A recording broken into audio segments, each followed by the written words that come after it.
Because I've heard people call themselves socialists and then mention Russia. Forget this nonsense. The Socialist Party stands alone. It's nothing to do with them. If you want to know who we are and what we're about, read our literature. Now, let me just get to me few questions. If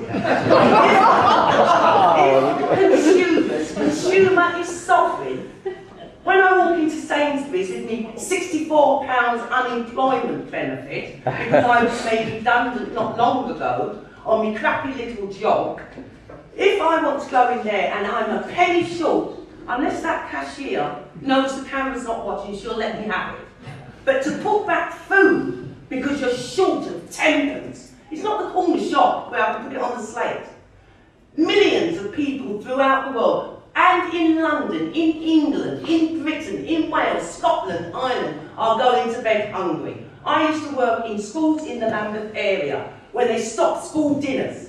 They actually stopped a hot meal in the 21st century and gave them crappy sandwiches and an apple. Some children, that was the only meal they had that day.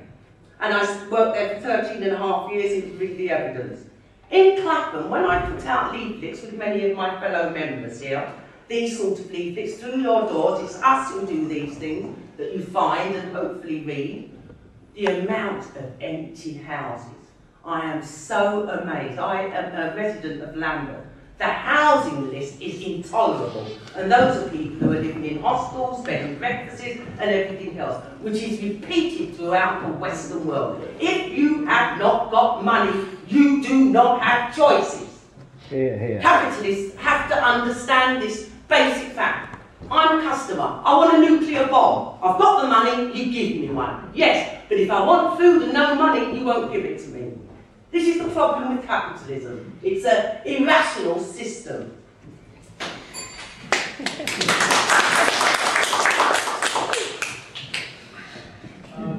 Is there anyone inside the question? All this sort of talk about capitalism being natural to us. I wonder if it's so natural, why do we have to walk down the street and see massive, fuck off billboards, buy this, you don't really need it, buy this, why do we have these parades through the streets of, welcome home troops with our Union Jacks? If it's so natural, why do we need this bombardment of images? Why do we, guide a board called The Spectacle, just to keep us, in change in the social system? Surely there's nothing natural about it. If it was natural, we wouldn't need that. Very well said. Yeah, well said. Anyone want to speak again? Okay, right. Look, we have mentioned war. We have a historian here that said that capitalism is the cause of war. Capitalism wasn't the cause of the First War or the Second War. Well, let's have a look. That was the point. Well, the point of view The of the Second War was actually a war against National Socialism.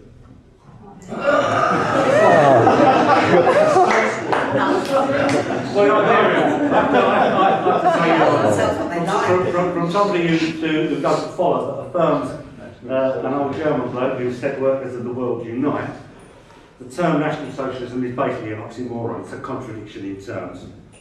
If you look at Any forms of socialism. if you look at all modern wars, they are fought over a variety of things: raw materials, trade routes, markets, spheres of commercial influence. That's what wars are about, and that's what capitalism is all about. So there you have it. So I just want to come back on that. Eamonn's point was that my point was war is bad for business. I think Eamon supported that because you don't go to war with people that you want to trade with. So by establishing more and more complex trade links around the world, you eliminate the need for war. We don't trade with the Taliban. Perhaps if we did trade with them, they wouldn't want to We do do. They still heroin. Stop paying them.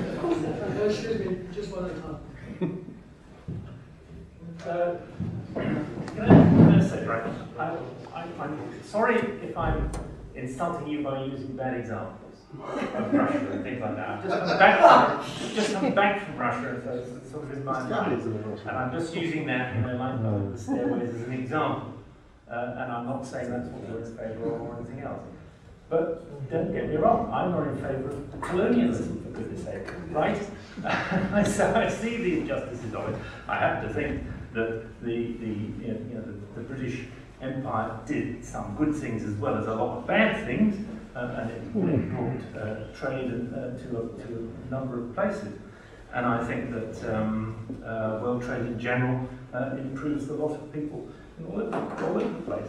And I'm not in favour of houses sitting there idle, but I don't think that that is something which is caused by capitalism. It may be caused by what we've got here in Britain at the moment, which is a complete dog's breakfast. And you live in Lambeth, which isn't exactly one of a great Tory borough, so let's look at what we're actually talking about and the ideals that we're trying to establish and grope our way to, rather than blame people for all the ills of the present world. I'm not blaming you for the ills of present socialist countries or so-called socialist countries. Sorry, I didn't say that. And don't blame me for colonialism and Belsen and anything else. Thank you very much. That's not what I believe in. As I said at the beginning, I think our ideals are very similar. We believe in a great measure of equality, and I want a system which in particular is going to help what I think is the world's poorest. And I think that the capitalist system has actually done that. By golly, it's been weighted down. I mean, it's like, what's his name, the championship swimmer, if you tie concrete blocks to his feet, and then say, right, swim 100 yards. That's pretty much what we've got at the moment with the capitalist economy. And the problem is politics. I'm delighted to hear that you're against politics. Well, so am I. Because I think that is what wars have been about. Not so much about resources and all the rest of it. Yeah, sure, there's a fair measure of that, I don't deny it. But what modern warfare is about is actually imposing political systems. And that I utterly oppose. And I think that's contrary to the concept of a world capitalism. First of all, over here. I just want to briefly go back to this, as I say, illusion of capitalism, that a consumer is king, and also some Auschwitz connotations again, connecting it with capitalism. As you look at the commuters, as they're crowded in their tube trains, struggling to get on the bus, afraid to say anything that might offend their line manager, knowing that if they do, they will be the first in line for the P45 or demotion. You can't help but think to yourself that here under capitalism, for all the bogus talk about freedom, what we've really got is a dictatorship. A dictatorship really more pernicious in an ironical way than the Soviet Union, because it's outlasted the Soviet Union. And it's outlasted, Nazi Germany existed for about 12 years, from 33 to 45.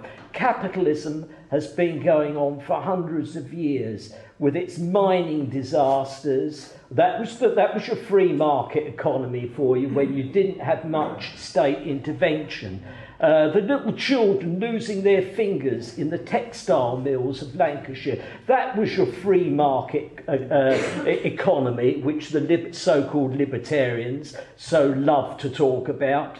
Not so different, really, from the dictatorship of the Soviet Union, because how many human beings would go down the mine, little children of 2 years old in the early days of libertarian capitalism? How much liberty did they have?